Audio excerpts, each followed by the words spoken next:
7 words. That's all it took to turn a room full of elite military recruits into terrified children. One cocky cadet looked at a tattooed old man standing in the corner and asked loudly, "Why so many tattoos, old man?" The laughter that followed died fast. What happened in the next 5 minutes would haunt every person in that briefing room for the rest of their lives. From which city in the world are you watching this video today? If you enjoy stories about hidden sacrifice and quiet heroes, consider subscribing. The old man stepped forward, began unbuttoning his jacket, and said just 2 words. "You asked." The fluorescent lights in the hallway hummed with that particular frequency that made exhaustion feel like a physical weight pressing down on your skull. It was 5:30, half an hour before dawn, and the corridor outside Briefing Room 7 at Fort Bragg Special Operations Training Compound was lined with 15 bodies standing at parade rest. Not soldiers anymore, not quite operators yet. Something in between. Something hungry. Declan Fawkes stood third from the left, his posture perfect, his jaw set in that way that suggested he'd never questioned whether he belonged anywhere in his life. 24 years old, Princeton ROTC, 2 years of selection courses, hell weeks, and evaluations that broke men twice his size. He'd passed every single one. Top marks in land navigation, expert marksman, tactical communication specialist, the kind of recruit who made instructors nod approvingly during briefings and say things like natural leadership material when they thought no one was listening. Next to him stood Rylan Moss, quieter, more compact, with the kind of watchful eyes that suggested he'd learned early in life that the best way to survive was to see trouble before it saw you. 3rd-generation military. His grandfather had jumped into Normandy. His father had done 3 tours in Desert Storm. Moss didn't talk about it much, but you could see it in the way he carried himself. Like legacy was a weight he wore instead of a badge. Bryn Keogh stood at the far end of the line, arms crossed, foot tapping an impatient rhythm against the tile. Former Division I track athlete. She'd traded her running shoes for combat boots 2 years ago and hadn't looked back. 25 years old and built like controlled aggression. The kind of person who saw obstacles as things that existed solely to prove she could get over them faster than anyone else. The others filled in the gaps. Jax Brennicky with his easy grin and tendency to crack jokes during ruck marches. Sable Quint, the former EMT who spoke 3 languages and never raised her voice. Garrett Vey, who'd been so quiet during Phase 2 that some recruits forgot he was there until they saw his scores. 12 more names, 12 more stories, all compressed into this narrow hallway, all waiting for the same thing. Phase 3. The whispers had started weeks ago. Rumors passed between bunks, after, lights out. Some said it was 2 weeks of sleep deprivation and psychological warfare. Others claimed it involved live-fire urban combat scenarios with 0 margin for error. One recruit swore he'd heard about a Phase 3 candidate who'd been locked in a shipping container for 72 hours with nothing but a canteen and a question he had to answer correctly to get out. Fawkes didn't put much stock in rumors. He dealt in facts. And the facts were simple. Phase 3 was the final filter. The last barrier between them and assignment to Tier 1 Special Operations units, the teams that didn't officially exist, the missions that never made it into after-action reports, the operators who became ghosts by choice and necessity. He'd worked too hard to fail now. Brennicky leaned over, voice low. "Heard they bring in a psychologist. Makes you relive your worst memory on a loop until you crack." Keogh snorted. "Sounds like every family dinner I've ever had." Moss said nothing. Just stood there, eyes forward, breathing steady. Fawkes noticed the way Moss's gaze kept drifting to the door at the end of the hall, the one that led to Briefing Room 7, like he was trying to see through it, like knowing what waited on the other side would somehow make it easier. The side door opened, not the main entrance, the one marked maintenance access that most people didn't even notice was there. A man stepped through, older, mid-60s if Fawkes had to guess. Lean in that way that suggested muscle worn down to function rather than show.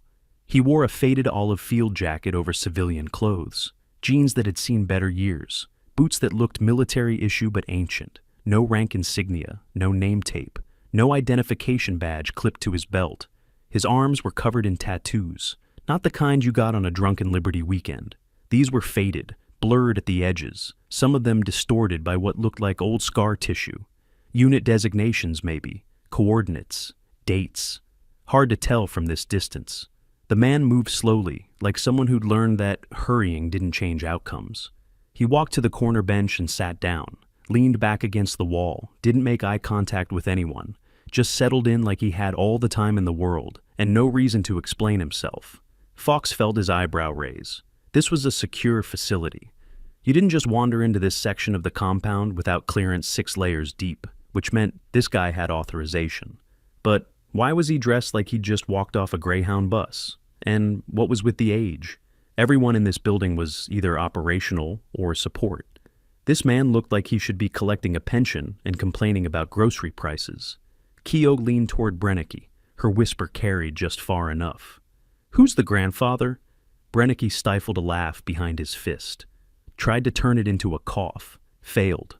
Another recruit, a wiry kid from Texas named Holt, muttered under his breath. "Vet day? Did someone's grandpa wander into the wrong building?"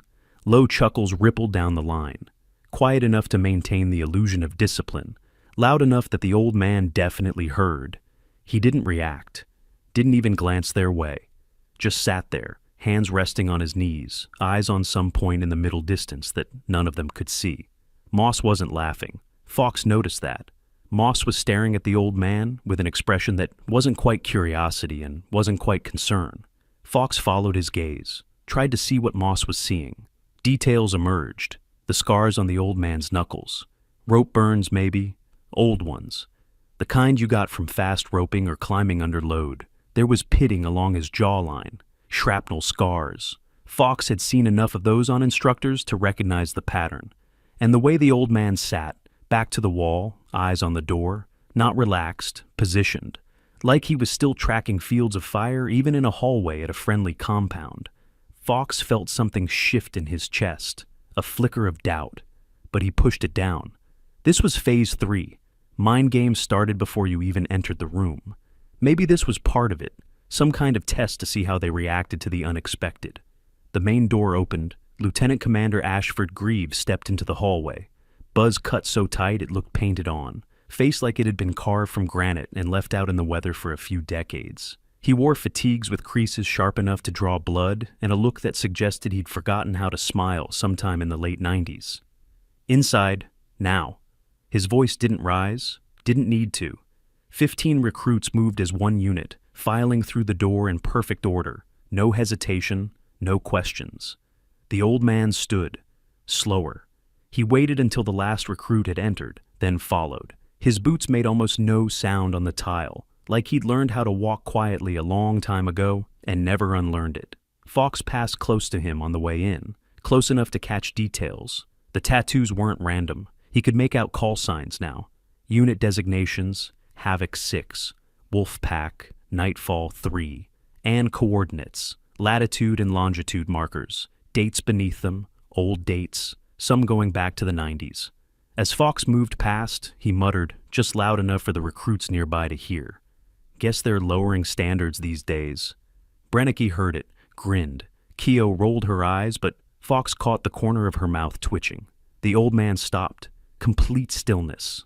Like someone had hit a pause button on reality. He didn't turn, didn't speak. Just stood there in the doorway, 1 foot inside the briefing room, 1 foot still in the hall. Greaves' eyes flicked to him. The instructor's expression didn't change, but something in his posture shifted. A kind of tension that Fox couldn't quite read.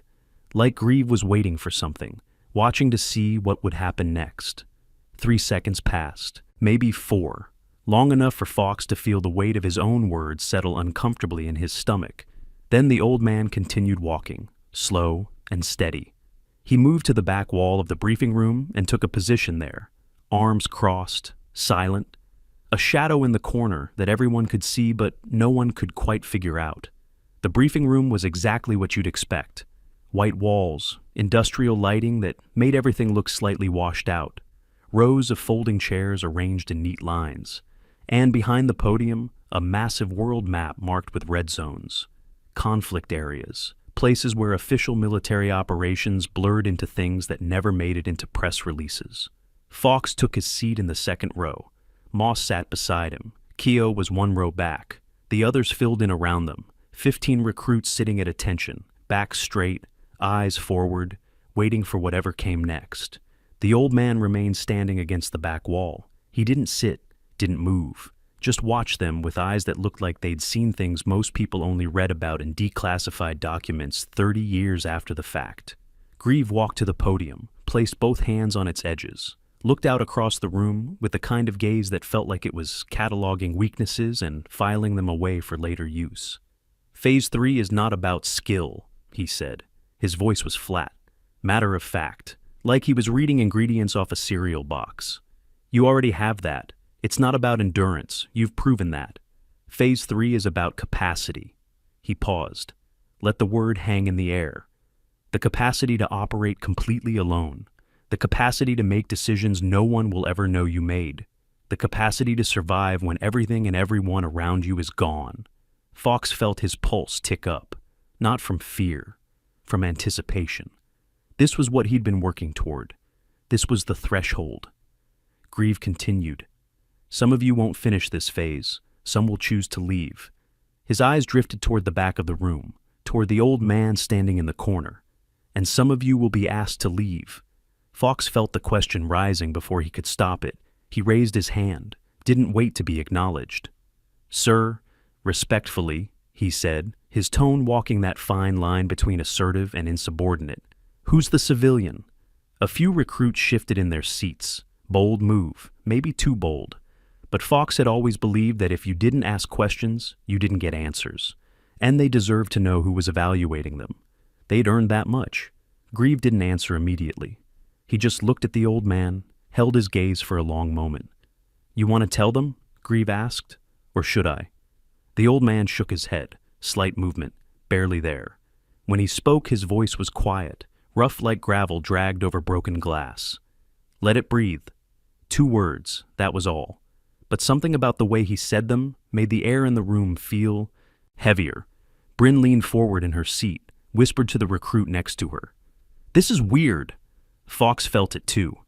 The whole situation felt off, like they'd walked into the middle of something without realizing it.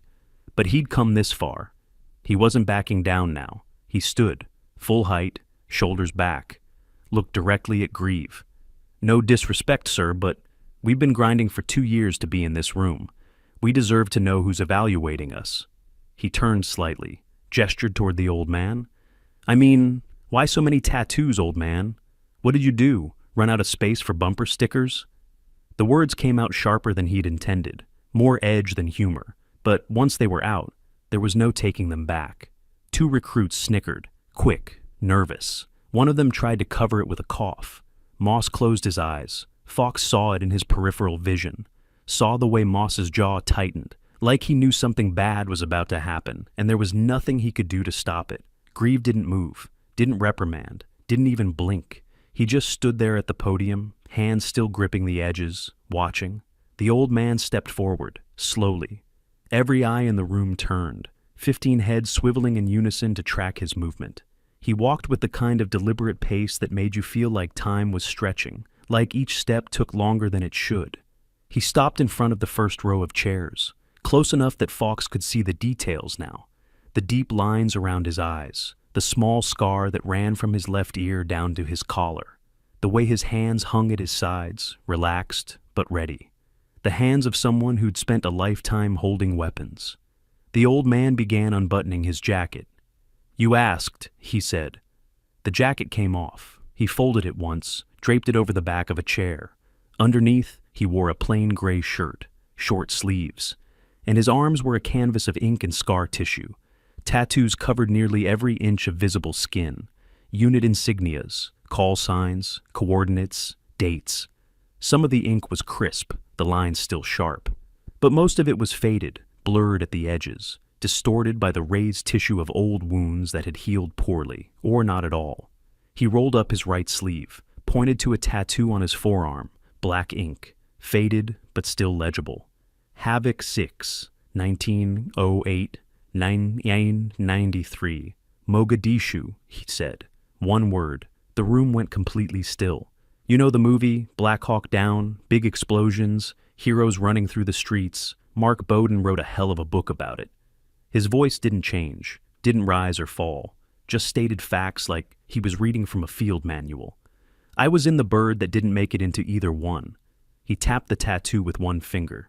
8 of us, tasked with securing a secondary extraction point in the Bakara market. We were supposed to provide overwatch while the primary teams pulled out. Standard op. He paused, not for effect, just to breathe. Ambushed in a corridor before we even dismounted, RPG hit our vehicle, took out the engine block and half the front end. Small arms fire coming from every window, every rooftop, every doorway. We couldn't move forward, couldn't fall back, just stuck there in the kill zone. Fox felt his throat tighten. He wanted to look away but couldn't. I got pinned under the wheel well when the vehicle rolled, the old man continued. Shrapnel nicked my femoral artery, not deep enough to bleed out fast, but deep enough that I couldn't move without making it worse. So, I didn't move, just lay there and applied pressure. Listened to the radio. His eyes didn't leave Fox. 11 hours. I listened to them die on comms, one by one, calling for extract that wasn't coming, asking for air support that couldn't get through, begging for someone to tell them it was going to be okay. The silence in the room was absolute. No one breathed, no one moved. When they finally pulled me out, I was the only one still breathing. He let that sit for a moment. Then he started rolling up his left sleeve. That's one tattoo. Another tattoo came into view, this one on his left bicep. Slightly newer ink, but still years old. Wolfpack, 12th Force and 2001. Tora Bora, Afghanistan, 12-man reconnaissance unit. We were tracking a high-value target through a cave network in the White Mountains. He looked up at the world map behind Grieve, seemed to be seeing something the rest of them couldn't. Intel said it was clear, no enemy activity in the sector. We could move fast and light. Pause. It wasn't. Behind him, Grieve walked to the map, pulled a red pin from a small box on the podium, stuck it into Afghanistan, then moved back and placed another pin on Somalia. The old man continued. IED triggered a collapse about 40 minutes into the infiltration. Tons of rock came down, cut the team in half. 6 of us trapped on one side, 6 on the other. His voice remained steady, clinical, like he was describing a training exercise instead of the worst day of his life. Then the ambush started. They'd been waiting, knew exactly where we'd be. Small arms fire from elevated positions, grenades dropped from above. We couldn't see them, couldn't return effective fire, just tried to find cover in the rubble. He tapped the tattoo. I made it to an air pocket, small one, maybe 3 feet across. Dug myself deeper while the gunfire continued overhead. Stayed there for 3 days. No food, no water after the first 12 hours. Just waiting for either rescue or the enemy to find me. Keo had her hand over her mouth. Fox saw it in his peripheral vision, saw the way her eyes had gone wide. They pulled me out on day 4. Wolfpack was gone. All of them. Some died in the collapse, some in the firefight. 2 from exposure because they were trapped in spaces too small to move. He looked at Fox again. That's 2 tattoos. And he kept going. If you've ever seen someone forced to confront the weight of their own words, share your thoughts in the comments below. And if you appreciate stories about the sacrifices made in silence, we'd be honored if you subscribed. Bosnia. 1996. The old man moved to his shoulder, fingers tracing a tattoo that had been obscured by the collar of his jacket. Nightfall 3, with a set of coordinates beneath it and a date that put it right in the middle of the Dayton Accords aftermath. 6-man sniper team, he said. His voice hadn't changed, still that same flat, factual tone, like he was describing the weather instead of funerals. Overwatch for a NATO convoy moving through Srebrenica. We set up in a farmhouse on high ground, good sight lines, clear fields of fire, standard positioning. He glanced at the map. Grieve had already moved, was placing another red pin. Bosnia now marked alongside Somalia and Afghanistan. Serbian patrol spotted us, don't know how. We'd been quiet, disciplined, but they knew exactly where we were, surrounded the farmhouse before we could displace. His fingers drummed once against his thigh. A tiny gesture, the only sign of tension Fox had seen from him. No air support available. QRF was 3 hours out, so we held. 19 hours of sustained contact. They tried to burn us out twice. We ran out of ammunition around hour 16, started using their weapons when they got close enough. The room felt like it was shrinking. Fox could hear his own heartbeat in his ears. I was on the second floor when the building started taking RPG fire. Structure gave way. I fell through into the cellar, broken ribs, dislocated shoulder, but alive. Stayed down there until it went quiet. When I came up, the rest of nightfall was gone. He moved to the next tattoo without waiting. Chechnya. 2004. Reaper 8 inscribed across his ribcage, partially hidden by scar tissue that looked like it had been laid down in layers. Counter-terror operation, Grozny. We were extracting a source from a compromised safe house. 8 operators, in and out, supposed to be clean. Another pin, Russia now marked on the map. Building collapsed during extract. Structural damage from earlier shelling we hadn't accounted for. Got buried under 3 floors of concrete and rebar. Me and 3 teammates in the same pocket. Maybe 8 feet across. No light, no comms, just dust and the sound of each other breathing. His jaw tightened. First real emotion Fox had seen cross his face. Took me 48 hours to dig a hole big enough to crawl through. Used pieces of rebar, my hands, whatever I could find. The others didn't make it past hour 6. Not enough air in the pocket for all of us. Moss had gone pale. Fox noticed it because Moss was sitting right next to him, and the change in his complexion was stark, like all the blood had drained south. The old man kept going. Yemen, 2009. Sand viper marked on his forearm near his wrist. Halo insertion, high altitude, low opening, 12 of us jumping at 25,000 feet. 2 operators had shoot. Malfunctions. Primary and reserve both failed. Don't know why. Equipment was checked, double-checked, but they fell. Pin on Yemen. The rest of us landed in what was supposed to be a cold LZ. It wasn't. Ambush was waiting. Heavy weapons, coordinated fire. Someone had talked. Someone always talks. He touched the tattoo gently, like it hurt. 4 of us fought our way to the exfil point. 2 clicks through hostile territory. By the time the bird arrived, I was the only one left who could stand. Colombia, 2011. Razor 7 between his shoulder blades, visible when he turned slightly. Counter-narcotics operation. We were working with a local informant, someone we'd used before, trusted source. He walked us straight into an execution. Pin on South America. They were waiting in a warehouse, had us in a crossfire before we understood what was happening. I went through a window into a river, let the current take me downstream. 3 miles, maybe more. Took them 2 days to find me. Took me 2 hours to realize I was the only one they were going to find. The map was filling up. Each pin a grave marker. Each location a team that didn't come home. He moved through more. Philippines, Iraq, Syria, Mali. Each tattoo had a story. Each story ended the same way. Total loss, sole survivor. The last one standing. Fox had stopped counting. He didn't want to know the number anymore. Didn't want to calculate how many names were etched into this man's skin, how many funerals he'd attended, how many letters he'd written to families who would never fully understand what happened to their sons and daughters. Brennicky was staring at the floor. Keo had tears she was trying to hide, blinking rapidly, jaw clenched tight. One recruit near the back, a kid named Parrish, had his hand over his mouth like he might be sick. The old man stopped, buttoned his sleeves, picked up his jacket and put it back on. Slow, methodical, like he was sealing something away that he'd rather not have shown in the first place. He looked across the room. His eyes touched each recruit, one by one. When he got to Fox, he held the gaze, didn't speak, just looked at him with eyes that had seen things Fox couldn't imagine and didn't want to. 43 missions, the old man said, across 5 continents, 17 years of operational deployment in units that don't exist on any official roster. His voice was still quiet, still that same gravel and glass texture. 217 names. I can still recite every single one. Their ranks, their hometowns, their last words on comms, what they said to me before we stepped off, what they were planning to do when they got home. He tapped his chest over his heart. They're all right here. Every mission, every face, every decision I made that kept me breathing and got them killed.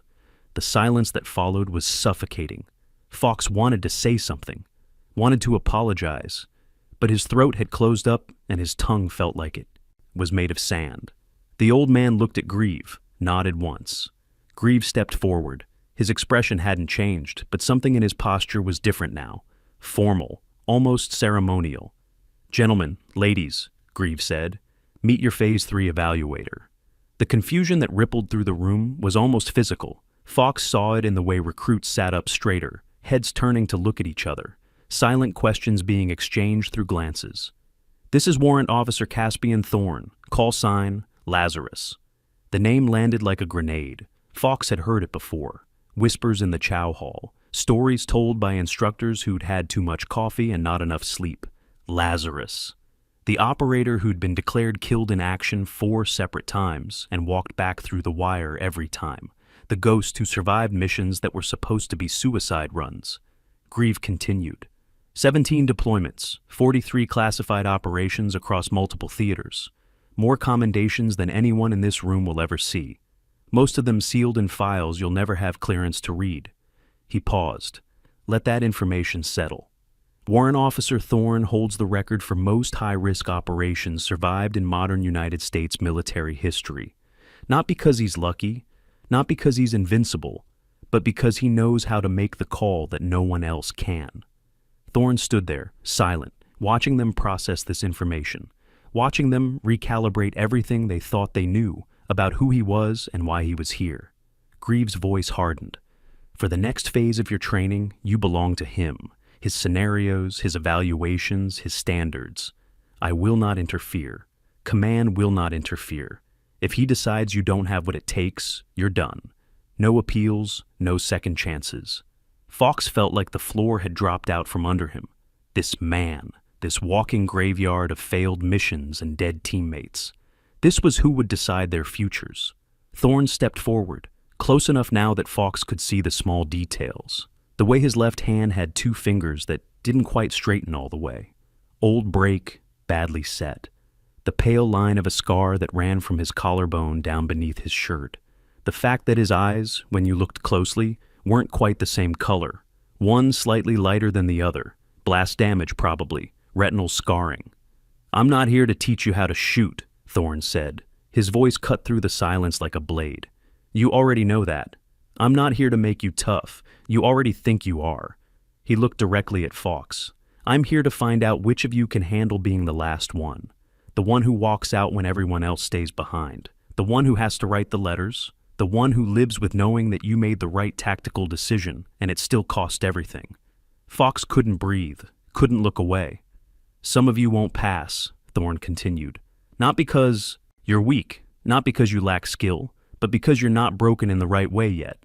And this job requires a very specific kind of broken." He turned to address the whole room.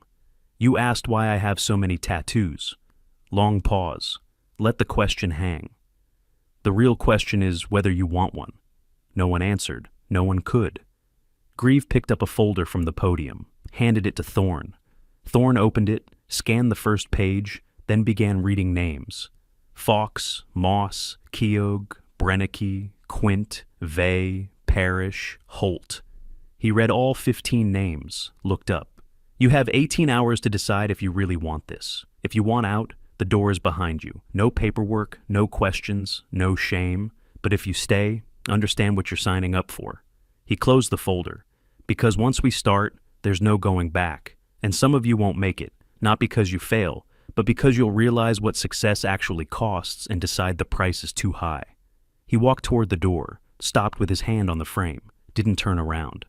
"Training starts at 0400 tomorrow. I suggest you use tonight to think about why you're really here. Because where you're going, luck runs out, skill runs out. Eventually, all you have left is whether you can live with being the one who survived." He walked out. The door closed behind him with a soft click that sounded like a vault ceiling. Grieve stood at the podium, arms crossed, face still carved from stone. Dismissed. No one moved at first. Then slowly, like they were waking from something, the recruits began to stand, file out. The silence continued into the hallway. No jokes, no whispers. Just the sound of boots on tile and the weight of what they'd just learned. Fox found himself in the hallway, not quite sure how he'd gotten there. Moss was beside him. Neither of them spoke. Keogh walked past, her face unreadable. Brennicky looked like he'd aged 5 years in the last 20 minutes.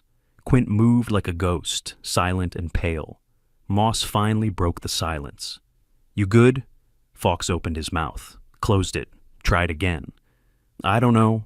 Moss nodded, like that was the only honest answer any of them could give right now. They walked back to the barracks in silence. The sun was up now, full morning light streaming through the windows, but it didn't seem to make anything brighter. Fawkes sat on his bunk, stared at his hands, tried to process what had just happened. He'd insulted a man who'd survived more impossible situations than Fawkes had even trained for. A man who carried the weight of 217 deaths on his conscience and still got up every morning. The worst part wasn't the embarrassment. It was the realization that Thorne hadn't been angry, hadn't been offended. He'd just looked at Fawkes with those mismatched eyes and seen exactly what he was. A kid who thought he knew what sacrifice meant. A recruit who'd never had to make a choice that mattered. Sleep didn't come that night. Fawkes lay in his rack and listened to the sounds of the barracks. Someone 2 bunks over was awake too, breathing too fast, probably running the same calculations. How many of them would actually make it through Phase 3? What Thorne's evaluation would look like? What kind of scenarios a man like that would design? At 3:45, Fawkes gave up on sleep, got dressed in the dark, pulled on his boots, grabbed his gear. The barracks was already half empty. Other recruits had the same idea. No point pretending they could rest. By 0355, all 15 of them were standing outside in formation. No one had quit. No one had walked away. Whatever Thorne had planned, they were going to face it. At exactly 0400, Thorne emerged from the darkness. He was carrying a black duffel bag, set it down on the ground in front of them, unzipped it slowly. Inside, zip ties, hoods, duct tape, flex cuffs. He looked at them. No expression, just those eyes that had seen too much and forgotten nothing. "Get in the truck." There were 2 transport trucks idling 30 meters away, exhaust rising in the cold morning air. Rear hatches open, dark inside. The recruits moved, not because they wanted to, because this was what they'd signed up for. This was the threshold they'd been working toward for 2 years. Fawkes climbed into the first truck. Moss followed, then Keogh, then the others. They sat on the bench seats, facing each other in the darkness. Thorne climbed in last, began zip-tying their hands, not tight enough to cut circulation, just tight enough that they couldn't slip free. Then the hoods came out, black fabric, no light getting through. "You'll be disoriented," Thorne said as he worked. "That's intentional. You won't know where you are or how long you've been moving. Also intentional. When we arrive, you'll have one objective. Complete it or fail. There's no partial credit." The hood went over Fawkes' head. The world went dark. The truck started moving. Fawkes tried to track the turns, count the minutes, build a mental map. Gave up after 10 minutes when he realized they were probably just driving in circles to mess with their sense of direction. Time became elastic. Could have been an hour, could have been 3, no way to tell. When the truck finally stopped, hands grabbed Fawkes and pulled him out. His feet hit gravel. He stumbled. Someone steadied him, then cut the zip ties. The hood came off. He was standing in what looked like an abandoned village, training facility, mock urban combat zone. 2-story buildings with blown-out windows, narrow streets. Vehicles burned out and left as obstacles. Dawn was just breaking, gray light, fog rolling between buildings. Thorne stood in the center of the street. The other recruits were around Fawkes, blinking in the sudden light, trying to orient themselves. Thorne's voice came over a loudspeaker mounted on a pole. He must have moved to an observation point while they were getting their bearings. "You have 90 minutes. There's a hostage in Building 7. Extract to the LZ on the North Ridge. No weapons, no comms, no backup. Clock starts now." A siren blared once, then silence. Fawkes looked around. 15 recruits, no gear, no intel, just a time limit and an objective. "Spread out," he said, falling back into leadership mode because that's what he did. 2-man teams, sweep and clear. Moss cut him off. "No, we stay together. We don't know what we're walking into." Keogh was already moving. "We're wasting time arguing. Building 7, let's go." They scattered. Fawkes cursed under his breath but followed. Moss was right. They should stay together. But Keogh was also right. Time was burning. Building 7 was 3 blocks north. They moved fast, checking corners, watching windows. The training kicked in. Muscle memory. Then the gunfire started. Blanks. Had to be blanks. But they were loud, close, coming from multiple directions. Op for soldiers appeared, dressed in civilian clothes, weapons up, moving with precision. Paint rounds started flying. Fox saw Brennicky take a hit center mass. Yellow paint splattered across his chest. An evaluator appeared, tagged him, pulled him off the field. "Contact left!" Moss shouted. More gunfire. Smoke grenades popped. Visibility dropped to nothing. Fox ran, not away from the contact, toward the objective. That's what you did. You pushed through. You completed the mission. But every corner had more OP4. Every street junction was a kill zone. They were being funneled, pushed into predetermined routes. Every move they made had been planned for. Holt went down, then Parrish. Paint rounds hitting with enough force to bruise. Fox reached Building 7 with Moss, Keogh, Quint, and 2 others. 8 recruits eliminated in the first 15 minutes. The hostage was on the second floor, a mannequin dressed in civilian clothes, pressure sensors rigged to its torso. They had to carry it without triggering the sensors, or it would count as a failed rescue. Quint grabbed it, gentle, precise. Former EMT training showing through. "Got it, move." The LZ was half a click north, through more streets, more potential ambush points. They moved as a unit now, Fox on point, Moss covering rear, Keogh on the left flank, more gunfire, this time heavier, sustained bursts. One of the recruits with them, a kid named Chen, took a paint round to the throat. Evaluator tagged him out. 5 left now. Fox, Moss, Keogh, Quint, and Vey. The LZ came into view, a clearing on the far side of the village, marked with orange smoke. They ran, full sprint, no more tactical movement, just raw speed. Made it to the clearing, lungs burning, hearts pounding. Thorne was waiting, standing there like he'd been there the whole time, arms crossed, stopwatch in his hand. "Congratulations," he said. "You survived." Fox bent over, hands on knees, trying to catch his breath. "Now tell me who you left behind." The question hit like a fist. Fox straightened, looked at Thorne. "We completed the mission. We got the hostage out." Thorne stared at him. "You left 10 people in a hot zone. No comms, no support, no extraction plan for them." Fox opened his mouth. Nothing came out. "In the real world, they're dead," Thorne continued. "And it's on you, because you made the tactical decision to push forward, to prioritize the objective over the team." He stepped closer. "Survival isn't the mission, it's the consequence." He walked away, left them standing there in the clearing with the weight of what he'd just said, settling over them like wet concrete. The next 2 weeks were a blur of scenarios that made the first one look like a warm-up. Thorne ran them through situation after situation, each one designed to strip away another layer, each one revealing something they didn't want to see about themselves. Ethical dilemmas where there was no right answer, just degrees of wrong. Save one teammate or complete a mission that would prevent an attack. Fox froze during one of those, couldn't make the call. Thorne stopped the scenario, looked at him, said 5 words. "You just killed 300 people. Isolation tests. Locked in cells, no food, no contact. Just a voice over a speaker asking questions, probing, pushing, trying to find the breaking point. 2 recruits quit during that phase, just stopped answering, asked to be let out, walked away. Trust exercises where your partner's failure meant you both failed. Fox got paired with Vey, the quiet recruit who never spoke unless he had to. They barely passed. Fox didn't trust easily, and Vey didn't communicate well, and the combination almost got them both eliminated. Night operations with live ammunition. At least they thought it was live at first. Turned out to be blanks. But in the dark, with the sound and the muzzle flash, fear didn't care about the difference. 3 more recruits were eliminated for breaking protocol, for making decisions that would have gotten people killed in the real world. By day 10, only 7 remained. Fox, Moss, Keogh, Quint, Vey, and 2 others named Ruiz and Dalton. Fox was a shell of who he'd been 2 weeks ago. Hollow-eyed, second-guessing every decision.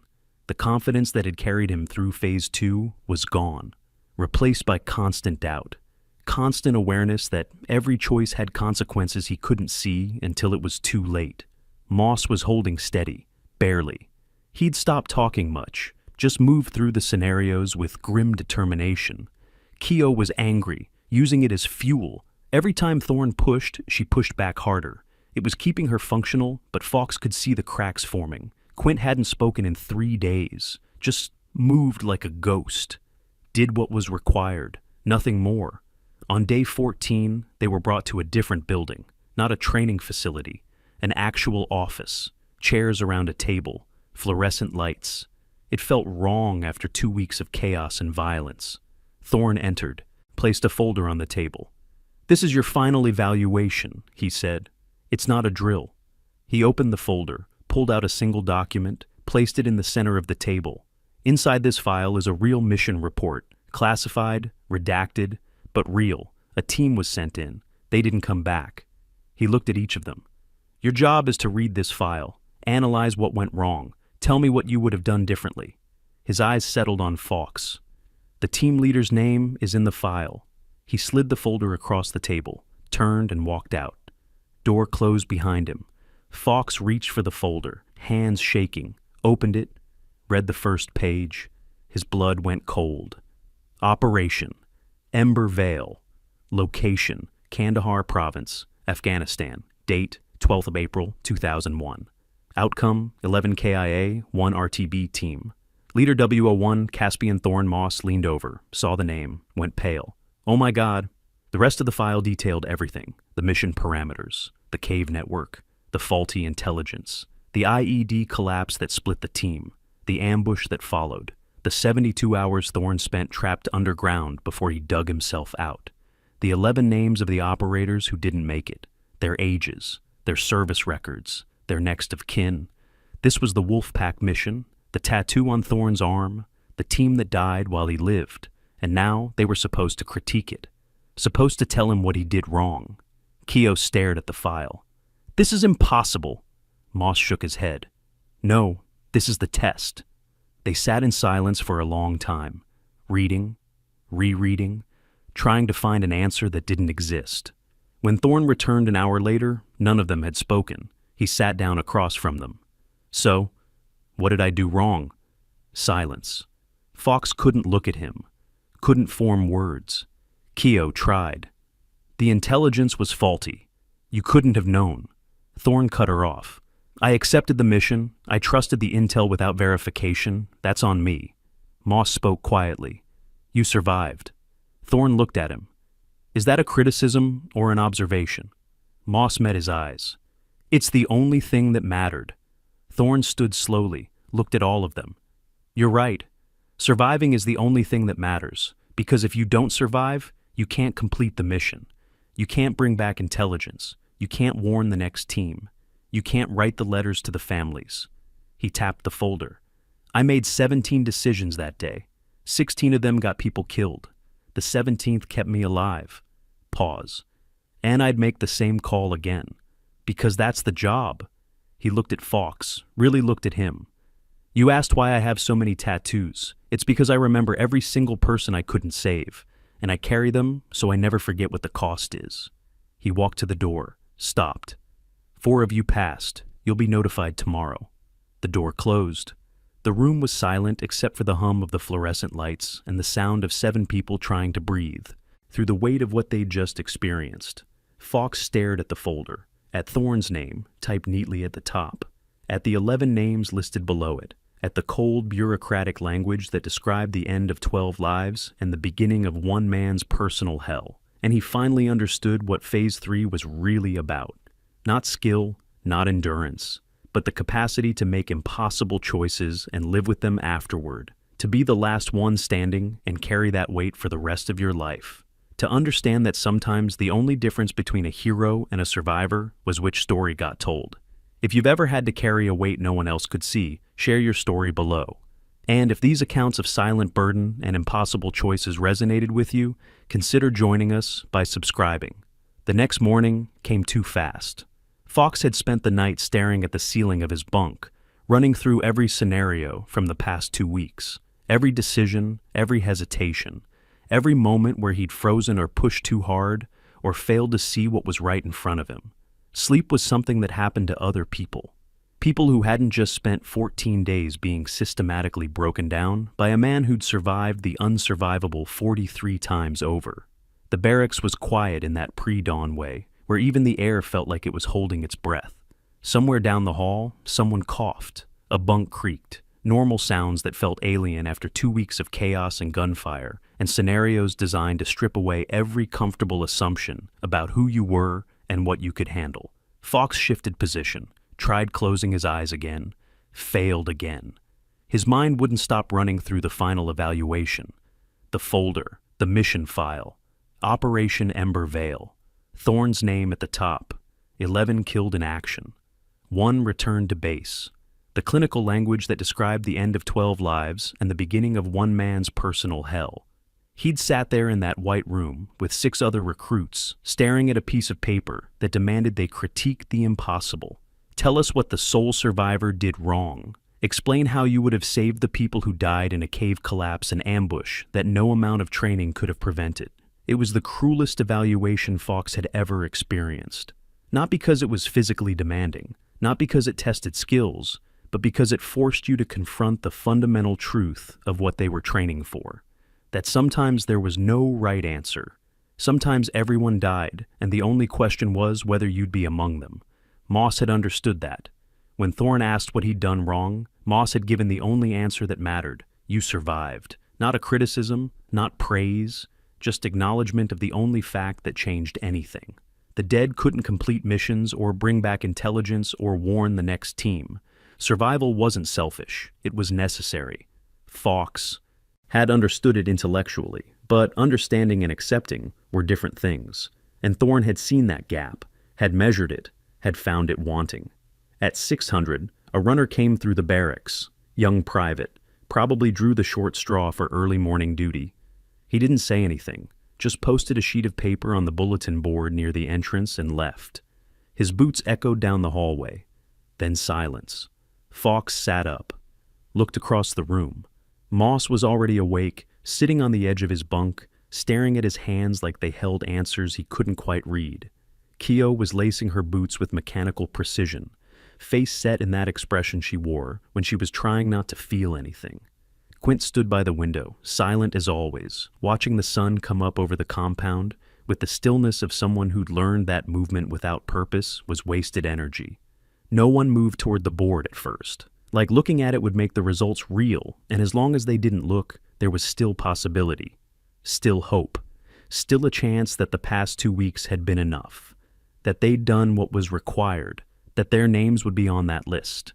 The silence stretched, seconds becoming minutes. The weight of anticipation growing heavier with each breath. Vey finally stood, moved with that quiet economy of motion that characterized everything he did. Walked to the board, read the paper. His shoulders dropped slightly. Relief or disappointment, or maybe just the release of tension. Hard to tell from across the room. His face gave nothing away. Then Moss stood, walked over, read, nodded once. A small movement, controlled. Came back to his bunk without saying anything. But Fox saw something in his eyes, something that looked like cautious relief mixed with survivor's guilt. The complex emotion of someone who'd passed while others hadn't. Keo went next, stood in front of the board for longer than the others, reading and rereading like the words might change if she looked hard enough. When she turned back, her jaw was tight. She didn't look at anyone, just went to her locker and started organizing her gear with aggressive precision. Fox made himself stand, made himself walk across the barracks, made himself look at the paper tacked to the bulletin board, white sheet, black text. 4 names typed in military standard format. Moss, Rylan J. Quint, Sable M. Keogh, Bryn A. Vey, Garrett L. Fox read the list 3 times, looking for his name, hoping he'd just missed it somehow, that his eyes had skipped over it in the dim light, that there was a second page he hadn't seen. But it wasn't there. Declan Fox had failed Phase 3. He stood there for a long moment, hands still on the wall next to the bulletin board, trying to process what this meant. 2 years, 2 years of training and selection, and pushing himself past every limit he thought he had. 2 years of early mornings and late nights and choosing this, over everything else. And it ended here. In a barracks at Fort Bragg, with his name absent from a list of 4, the world felt distant, like he was watching himself from somewhere else. Observing this moment happening to someone who looked like him, but couldn't possibly be him, because this wasn't how the story was supposed to go. Behind him, he heard movement, footsteps approaching the board, Ruiz checking the list, the sharp intake of breath when he saw his name wasn't there, then Dalton. Same reaction, 3 eliminations, 12 who'd made it this far through Phase 3, and only 4 passed Thorne's final evaluation. The numbers were brutal, 67% failure rate, not because of lack of skill, not because of physical inability, but because of something harder to define, something Thorne had measured and found insufficient in 8 of them. Fox walked back to his bunk on autopilot, started packing his gear, methodical, organized, rolling his clothes the regulation way, placing items in his duffel in the proper order. Because that's what you did. You didn't fall apart. You didn't make a scene. You accepted the outcome and moved forward with whatever dignity you could maintain. His hands moved through the familiar motions while his mind struggled to catch up. Failed. The word kept echoing. Failed. Not good enough. Not ready. Not broken in the right way yet. Moss appeared beside him. Didn't say anything at first. Just stood there with that quiet presence he had. The kind of person who understood that sometimes silence was better than platitudes. "You're solid, Fox," Moss finally said. His voice was low, meant just for the 2 of them. "This doesn't change that." Fox kept packing, folded a shirt with precise corners. "Apparently it does. Thorne doesn't eliminate people for lack of skill. You know that by now. You've seen what he's looking for." Fox stopped, looked at him, really looked at him. Moss's eyes were tired. He hadn't slept either. None of them had. But there was something else there too. Understanding maybe, or recognition of a burden Fox didn't fully comprehend yet. "Then why?" Fox asked. "Why did I fail?" Moss shrugged, small movement. "Maybe you weren't broken in the right way yet. Maybe you will be someday. Maybe you'll find a different door. Or maybe this door will open later when you're ready to walk through it." It should have felt patronizing, the kind of thing people said when they didn't know what else to offer. But Moss meant it. And somehow that made it worse. Because Moss had passed and Fox hadn't, and the gap between them felt insurmountable in this moment. "You froze during the ethical scenario," Moss continued. "Day 7, the choice between saving a teammate or completing the mission. We all saw it." Fox remembered. The scenario had been viciously simple in its cruelty. A simulated situation where completing the mission would prevent a mass casualty event. But getting to the objective, meant leaving a wounded teammate behind in a deteriorating situation. Save one person you could see, or save hundreds you couldn't. Choose. Fox had stood there, paralyzed by the calculus, trying to find the third option, the solution that accomplished both, the way to save everyone. There wasn't one. There never was. And while he'd stood there trying to calculate the impossible, time had run out. Mission failed. Teammate died. And in Thorne's simulation, 300 civilians died too because the intelligence never made it back. "I was trying to find the right answer," Fox said quietly. "I know, that's the problem. You still think there is one." Moss put a hand on his shoulder, squeezed once, then moved away to finish his own packing. Fox stood alone next to his bunk, holding a rolled pair of socks, feeling the weight of understanding settling over him like a physical thing. He'd failed because he still believed in right answers, because he thought that with enough training, enough intelligence, enough effort, you could find the solution that saved everyone. Thorne knew better. Thorne had 43 tattoos that proved there was no such thing as saving everyone, and the 4 who'd passed had somehow internalized that truth, had accepted it in a way Fox couldn't yet. The morning continued its inexorable march forward. By 0800, the 4 who'd passed were called to a conference room in the administrative building. Fox watched them go from the barracks window. Moss gave him a nod as he left, a small acknowledgement. Keogh squeezed his shoulder on her way past. Didn't say anything, didn't need to. Quentin Vey just walked past, already focused on whatever came next, already moving forward while Fox stood still. He finished packing, signed his discharge papers from the program. The process was efficient, professional. No judgment in the clerk's eyes. Just bureaucracy doing what bureaucracy did. Processing, filing, moving people from one category to another. His reassignment orders were waiting. He'd be going back to a conventional special operations unit, still elite, still dangerous work, but not Tier 1. Not the teams that didn't officially exist. Not the missions that never made it into official records. Not the world that Thorne inhabited. Fox was loading his gear into a transport vehicle when he saw him. Thorne was walking across the compound, heading toward the admin building, probably going to brief the four who'd passed, to give them whatever final guidance operators like him offered to the next generation of ghosts. Thorne saw Fox, changed direction without breaking stride, walked over with that unhurried pace that suggested he had all the time in the world and no need to rush through any of it. Fox straightened, came to attention without thinking about it, muscle memory from 2 years of training overriding the emotional chaos. Thorne waved it off. At ease. They stood there for a moment in the morning sun, birds singing somewhere in the distance. A normal spring day at a military compound, people going about their business, drills being run, equipment being maintained, the machinery of readiness continuing regardless of individual failures or successes. You're wondering why, Thorne said. Not a question, a statement of observed fact. Fox nodded, didn't trust his voice yet. You froze during the ethical scenario, day 7, remember? Yes. That's not why you failed. Fox looked up, met those mismatched eyes. Freezing is normal, Thorne continued. Everyone freezes at some point. Every single operator I've ever known has had a moment where the weight of the decision shut them down. It's what you do after that matters. He shifted his weight slightly, casual stance, but total awareness. The posture of someone who'd spent so long in hostile environments that threat assessment never stopped. You're a good operator, Fox, better than good. You have the skills, the intelligence, the physical capacity, top marks in almost everything, natural leader, people follow you. Those are rare qualities, but not rare enough. Not for this specific job, not yet. The qualification hung between them, not yet, implying possibility, implying that failure now didn't mean failure forever. Why not? Fox asked. Thorne considered the question, looked past Fox toward the training grounds, seemed to be seeing something beyond the present moment. Because you still think there's a right answer. You still believe that if you're smart enough, fast enough, well-trained enough, you can find the solution that saves everyone. And that belief will get you killed in the world you're trying to enter.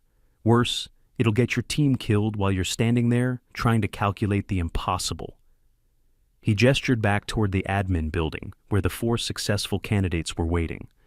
The 4 who passed understand something you don't yet. They've accepted that sometimes there is no good choice, only degrees of bad, and they can make that call and live with it after. They can be the last one standing and carry that weight. How do you learn that? Fox heard the desperation in his own voice, hated it, but couldn't suppress it. You don't learn it. You survive it. You make the call in the field when everything is falling apart and there's no time to think and no one to ask. You live through the consequences. You write the letters to the families. You attend the funerals. And then you get up the next day and do it again because the job still needs doing. Thorne pulled something from his pocket, a plain white card, a phone number handwritten on it in neat block letters. You want this life, really want it, call that number in 2 years, maybe 3. After you've had time to see what the cost actually is in the real world, after you've made some hard calls in the field and lived with the consequences, after you've been the last one standing at least once and know what that feels like. He handed Fox the card. The paper felt heavier than it should. If you still want it then, we'll talk. I'll evaluate you again. And maybe then you'll be ready. Thorne started to walk away, stopped after 3 steps, turned back. You asked why I have so many tattoos. Mock me for it on the first day. You know why now? But there's something else you should know. He pulled up his sleeve, not the arm covered in faded ink and old scars, the other one. Fresh tattoo, still healing, red and raw and angry looking. Phase 3, 2025. 4 names underneath it in smaller script: Moss, Quint, Keogh, Vey. I get a new one every time I run this course, Thorne said quietly. Every group of recruits who passes becomes a potential team, a unit I might work with, operators I might deploy alongside, and I need to remember them, need to carry them. in case someday I have to add their coordinates and dates to the ink. He let that information settle. Let Fawkes understand what he was really looking at. A preemptive memorial, a way of carrying people who were still alive but might not always be. Your name isn't on my arm, Fawkes, and right now, that's a good thing, because it means I don't have to worry about burying you on a mission you weren't ready for. It means when I see the casualty reports from Tier 1 operations, your name won't be on them, and that matters more than you know. He rolled his sleeve back down, covering the names, covering the date, covering the weight of responsibility for 4 lives that now belong to the world of classified operations and impossible missions. Go back to your unit, do the work, make the calls when they come, survive what you need to survive, and if you still want this in a few years, call me. We'll see if you're ready then. Thorne walked away, left Fawkes standing there in the morning sun with a business card in his hand and a completely different understanding of what failure actually meant. It wasn't rejection, it was protection. A grizzled operator with 43 failed missions on his skin had looked at Fawkes and decided he wasn't ready to become number 44. That should have felt like an insult. Instead, it felt like mercy. Fawkes watched Thorne disappear into the admin building. Then he looked down at the card. Plain white, a phone number, nothing else, no name, no instructions. Just a lifeline to a future possibility if he could become someone different than who he was today. He put the card in his wallet, finished loading his gear, climbed into the transport vehicle. The driver didn't ask questions. Just put the truck in gear and headed for the front gate. As they drove away from the compound, Fawkes looked back, saw the buildings where he'd spent 2 years being broken down and rebuilt, saw the training grounds where he'd learned to shoot and move and communicate under impossible conditions, saw the barracks where he'd slept and planned and dreamed of becoming something more. And he understood, with sudden clarity, that he wasn't leaving because he'd failed. He was leaving because he wasn't ready to succeed. There was a difference. And maybe someday he'd come back and show Thorne that he'd learned what needed learning, that he'd been broken in the right way, that he could make the impossible calls and carry the weight after. Maybe, if he survived what came next. If the field taught him what the training couldn't. If he became someone who could look at 2 bad options and choose without hesitation, because hesitation got people killed. The truck passed through the gate, turned onto the highway, headed toward whatever came next. And Declan Fawkes, former Phase 3 candidate, current failure, future unknown, pulled out the white card and memorized the number, just in case. The 4 who passed were sitting in a small conference room when Grieve and Thorne entered. The space was deliberately plain, gray walls, a table, chairs, a window overlooking the training grounds where new recruits were already running their morning drills. No ceremony, no fanfare, no acknowledgement that anything special had just happened. Grieve stood at the head of the table, looked at each of them in turn. Moss, Quint, Keogh, Vey. 4 different people from 4 different backgrounds who'd all somehow survived the same crucible. "Congratulations," Grieve said. His voice was professional, formal. "You're now part of something most people will never know exists. You'll receive your unit assignments within 72 hours. Until then, you're on leave. Use it wisely." He shook each of their hands. Firm grip, no warmth, no personal connection, just acknowledgement of their new status. Then he left without another word. Thorne remained. He walked to the window, looked out at the compound for a moment, seemed to be organizing his thoughts. When he turned back, his expression was different than it had been during the evaluation, less clinical, more human. "I'm going to speak to each of you individually," he said, "one at a time. Moss, you're first." The others stepped out into the hallway. Moss stayed seated, watched Thorne sit across from him at the table, waited. "You asked the right question during the final evaluation," Thorne said without preamble. "When I asked what I did wrong on Operation Ember Vale, you said I survived. That's the kind of thinking that keeps you alive in this work." Moss nodded slowly, didn't speak, knew when to listen. "You're steady, calm under pressure. You don't panic. That's good. That's essential. But don't mistake calm for indifference. The teams you're joining need operators who care, who feel the weight of what they're doing, who understand that every decision matters. Being calm doesn't mean being cold. I understand. Make sure you do, because the moment you stop caring about the people you're working with, you stop making good decisions. You start seeing them as assets instead of people. And that's when mistakes happen. Thorn leaned forward slightly. Your grandfather jumped into Normandy. Your father did 3 tours in Desert Storm. That's a hell of a legacy to carry. Don't let it become a weight that drags you down. Use it. Learn from it. But remember, you're writing your own story now. I won't let you down. Don't worry about letting me down. Worry about letting yourself down. Worry about compromising your standards or making decisions you can't live with. I'm just the evaluator. You're the one who has to live with what comes next. He stood. Send in Quint. Moss left. Closed the door quietly behind him. Quint entered moments later. Sat down without being asked. Same composed silence she'd maintained throughout the entire evaluation. Still waters running deeper than most people would ever see.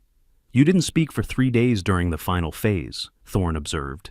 Most people would crack under that kind of self-imposed isolation. The psychological pressure of maintaining silence while everyone around you is processing out loud. You didn't. Why? Quint met his eyes. When she spoke, her voice was steady, clear. Because talking doesn't change the outcome. Action does. Words without purpose are just noise. True. But communication is action. Your team needs to know what you're thinking. Silence in the wrong moment gets people killed just as fast as saying the wrong thing. I communicate when it matters. Make sure you recognize when it matters. You're an excellent operator, precise, efficient. You don't waste movement or energy. Those are valuable traits. But this job requires trust, and trust requires vulnerability. Your teammates need to know you're with them, not just physically, emotionally, psychologically. Quint considered that. I'm not good at vulnerability. None of us are. That's why it matters. The easy things don't build trust. The hard things do. He studied her for a moment. You were an EMT before this. You're used to making life and death decisions under pressure, used to triaging, deciding who gets treatment and who doesn't. That experience served you well here. But remember that in your old job, you were trying to save lives. In this new job, sometimes you'll be ending them. Make sure you understand the difference. I do. We'll see. Send in Keo. Quint stood, nodded once, left. Keo came in next, sat down hard, still carrying that edge of controlled aggression that had powered her through the worst moments of Phase 3. Still angry about something only she could fully articulate. You're angry, Thorn said. Simple statement of observable fact. Yes. No hesitation, no apology. Good. Use it. Anger is fuel. It can push you through situations where calmer people give up. But don't let it control you. Anger is fuel. It's not a strategy. It's not a replacement for judgment. Keo leaned forward. How do you do it? How do you carry all that weight and not burn out? 43 missions. 217. Names. How are you still functional? Thorn was quiet for a long moment, really considering the question. When he answered, his voice was softer than it had been, more honest. Who says I haven't burned out? That stopped her. She'd expected deflection or a stoic answer about duty and honor, not admission. I burn out every day, Thorn continued. Every morning I wake up and remember why I'm still here, and they're not. And it burns. Guilt, anger, grief, all of it. But I get up anyway. I do the job anyway. Because the alternative is letting their deaths mean nothing. Letting the missions they died on become footnotes. And I won't do that. He looked at her directly. You'll be angry for a long time. Maybe forever. That's fine. Just make sure it's pointed at the right targets. Make sure you're angry at the situations and the enemies and the impossible choices. Not at yourself, not at your teammates, not at the people who are trying to help you survive. Keogh absorbed that. What if the anger is at myself? What if I make a call that gets someone killed? Then you carry it, like I carry mine, like every operator who survives long enough carries theirs. You don't let it destroy you. You let it remind you why the job matters. Why being better tomorrow than you were today matters. Why learning from every mistake matters. That doesn't sound like much comfort. It's not. There is no comfort in this work, just purpose. And sometimes that's enough. Keogh stood, paused at the door, looked back. Thank you? Don't thank me yet. You haven't seen what comes next. She left. Thorn sat alone for a moment, looked at his hands. Old scars, new scars, hands that had pulled triggers and applied tourniquets and written letters to families explaining things that couldn't be explained. Vey entered last, quiet as always, sat down, waited with that infinite patience he seemed to possess. "You never said much during the entire phase," Thorne observed, "even less than Quint. But you were always there, always moving, always doing what needed to be done without being asked." "Why?" Vey was silent for a moment, organizing his thoughts. When he spoke, his voice was calm, certain. "Because I already know what this costs. My brother was an operator, SEAL Team 3. He didn't come home from his last deployment, killed in action in Syria 3 years ago. So, I know what the families go through. I know what it means when someone doesn't come back, and I'm here anyway." Thorne's expression shifted. Something that might have been recognition or respect or shared understanding. Hard to categorize. "You're here for him. I'm here because someone needs to be, because the job still needs doing, because the missions don't stop just because good people die, and it might as well be me." Thorne stood, walked to the window, looked out at the compound, at the recruits running drills, at the machinery of military readiness grinding forward regardless of individual tragedy. "That's the best reason I've heard in a long time," he said without turning around. "Just make sure you're also here for yourself.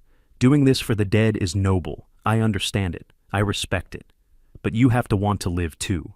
You have to make choices that prioritize your survival, or you'll make decisions that get you killed trying to join them. I want to live. I just want it to mean something." Thorne turned back, looked at him. "Then make it mean something. That's all any of us can do. Take the missions, make the calls, survive when you can, and when you can't, make sure the people who come after you learn from it." Vey stood. "I will. I believe you. Now get out of here. You've got 72 hours of leave. Use them. Sleep. Eat real food. Call your family if you have one. Do something normal, because normal is about to become a rare commodity in your life." Vey left, closed the door quietly behind him.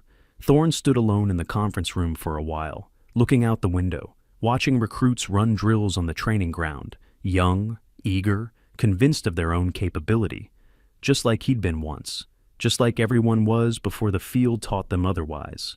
He pulled up his sleeve, looked at the fresh tattoo. Phase 3, 2025, 4 names underneath it: Moss, Quint, Keogh, Vey. Not their full names, just last names, like all the others on his arms. He hoped he'd never have to add their coordinates and dates, hoped they'd be the ones who made it, who survived, who came home, who proved that his evaluation was correct and his training was sufficient. But hope wasn't a plan. Hope was just a wish. And in his experience, wishes had a poor track record in the face of bullets and explosives and situations where the only choice was between dying slow or dying fast. All he could do was prepare them as best he could, give them the tools, share the hard-won lessons. Hope it was enough, and if it wasn't, add their names to the collection. Carry them like he carried all the others. Remember them when everyone else forgot, because that was the job, the real job. Not the operations or the missions or even the survival. The job was remembering, carrying, never letting the dead become statistics. Thorne rolled down his sleeve, left the conference room, had work to do. Always had work to do. The next group of candidates would arrive in 3 months. The cycle would begin again. More evaluation, more elimination, more names that might someday need coordinates and dates. The work never ended, never would. As long as there were missions that needed doing and people willing to do them, there would be a need for someone to evaluate them, to separate those who could carry the weight from those who couldn't, to be the last filter before people stepped into a world where the margin for error was measured in lives lost. That someone was him, had always been him, would be him until the day came when his own name joined the others and someone else had to pick up the burden. 6 months later, Thorne sat in a bar 3 states away from Fort Bragg. Small place, quiet. The kind of establishment where people minded their own business and the bartender knew when to pour and when to leave you alone. Dark wood, low lighting, the smell of old beer and older cigarettes despite the smoking ban that had been in effect for years. The television over the bar was playing news, volume low, closed captions running across the bottom of the screen in that slightly delayed way that made reading them feel like watching the world on a lag. Breaking hostage rescue operation, successful officials confirm high-risk extraction overseas. All hostages recovered, no American casualties. Details remain classified for national security. The footage was the usual, blurry helicopter shots of a compound somewhere in the Middle East. Smoke rising, vehicles scattered, personnel moving in tight formation that suggested special operations even though the report wouldn't confirm it. You couldn't see faces from that distance, couldn't identify units. But Thorne knew, he always knew. The bartender slid a glass across to him. Whiskey. Neat. The good stuff. Not the well liquor he served to the regulars. On the house, the bartender said. He was older, Vietnam era by the weathered look of him and the faded Marine Corps tattoo on his forearm. He recognized something in Thorne, even if he couldn't name it. A kind of kinship that existed between people who'd seen combat and those who hadn't. You military? Thorne nodded, didn't elaborate. Thank you for your service. The phrase people always said. Well-meaning, sincere, and completely insufficient for what it was trying to convey, like trying to summarize an ocean with a teaspoon of water. But the bartender meant it. That mattered. Thorne raised the glass in acknowledgement. Didn't drink, just held it. Stared into the amber liquid like it might have answers it couldn't possibly contain. He thought about Moss, about whether he'd been on that operation, whether his steady calm had kept a team alive when everything was falling apart, whether he'd made the hard calls when they came and lived with the consequences after. He thought about Quint, about whether she'd learned to communicate beyond the bare minimum, to trust her teammates enough to be vulnerable, to let them know what she was thinking before it became critical. He thought about Keogh, about whether her anger had found productive outlets, or if it was eating her alive from the inside, whether she'd learned to channel it into fuel instead of letting it become poison.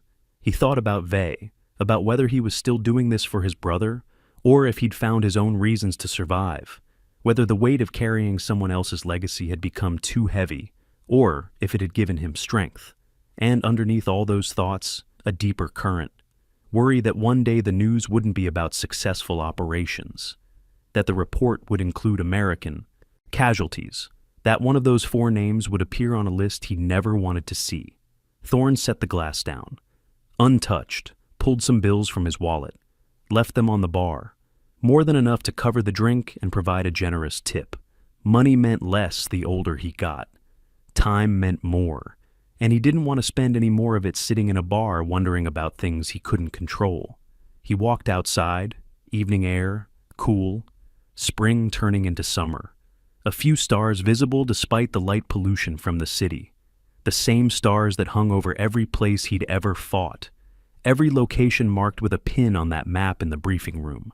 Every mission that had ended with him walking away alone. His phone buzzed, text message, number he didn't recognize, but the area code was familiar. Northern Virginia, military corridor.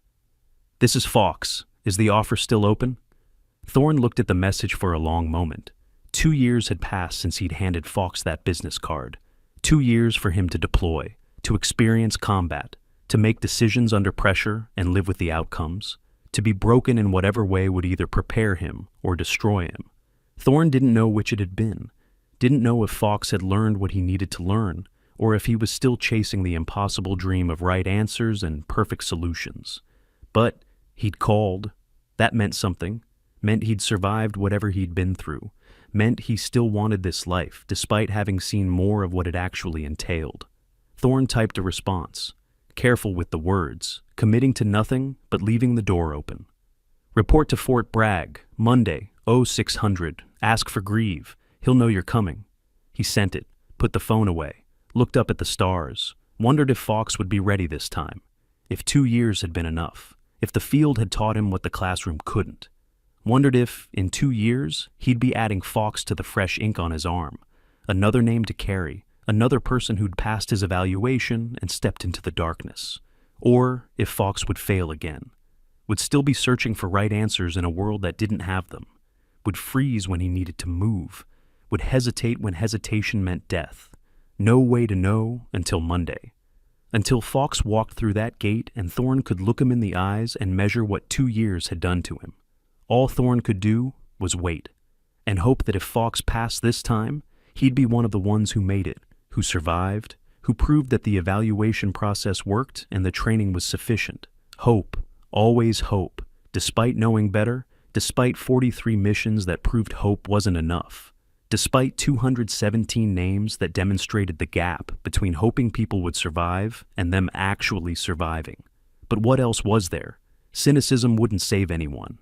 Despair wouldn't improve the odds.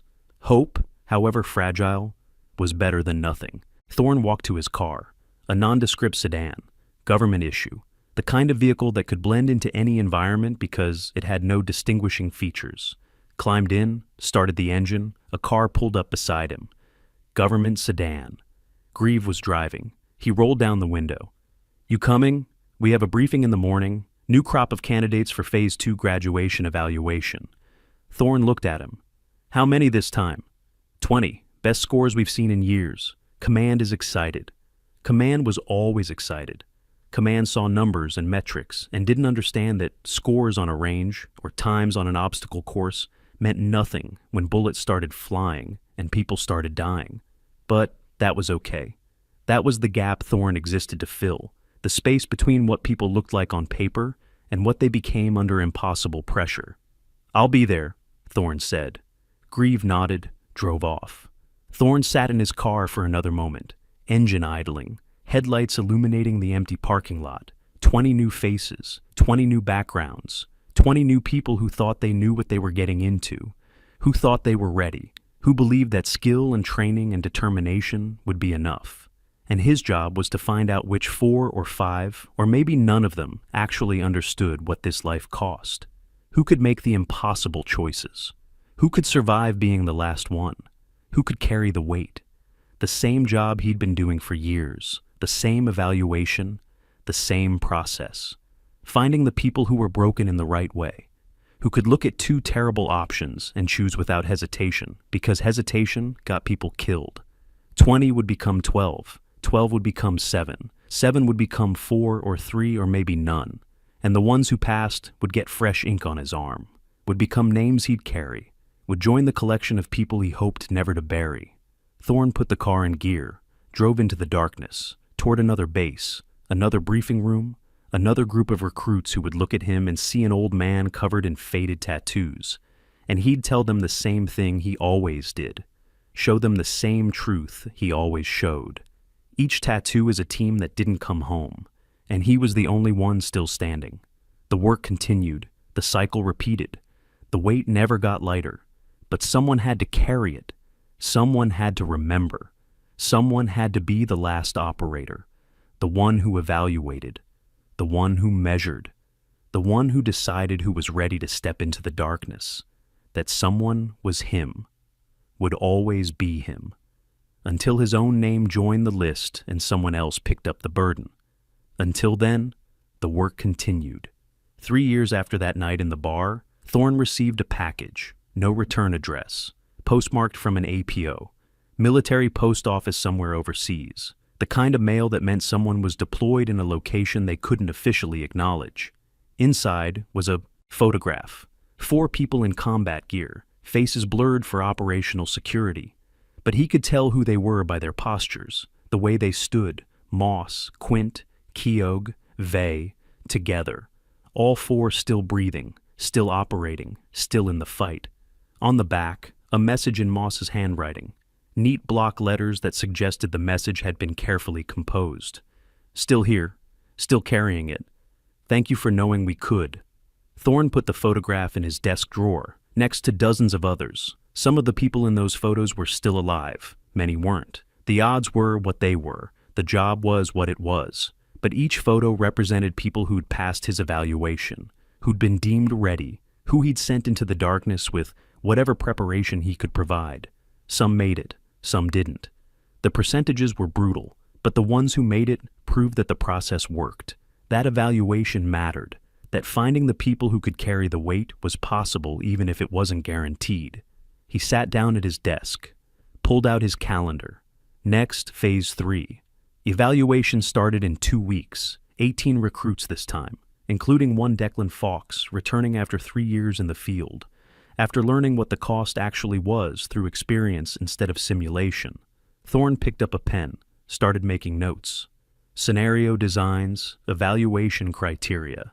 The same process he'd done dozens of times before, but each time was different because each group was different.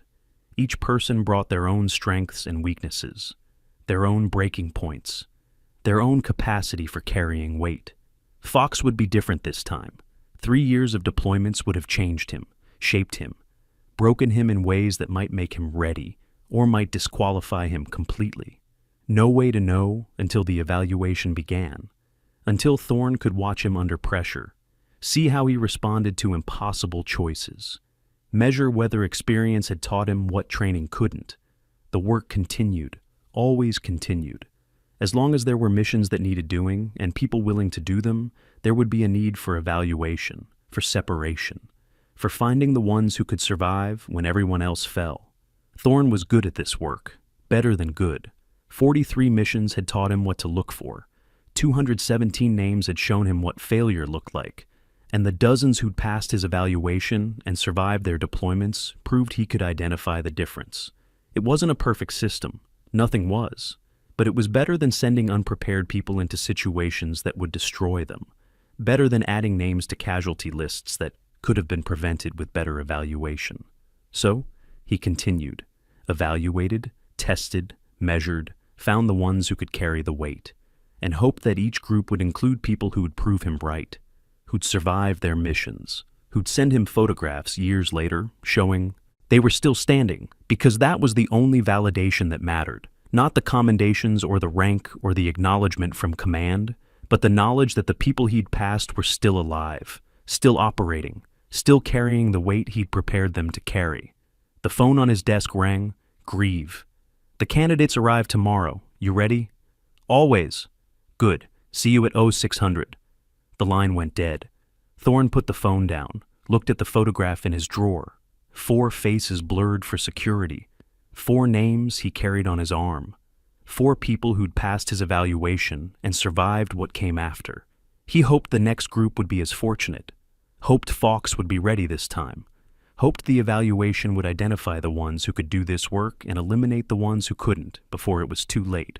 Hope, always hope, despite everything, despite the odds, despite the names on his arms and the missions that haunted his sleep. Because without hope, there was only despair, and despair served no purpose, didn't save lives, didn't improve outcomes, didn't help anyone.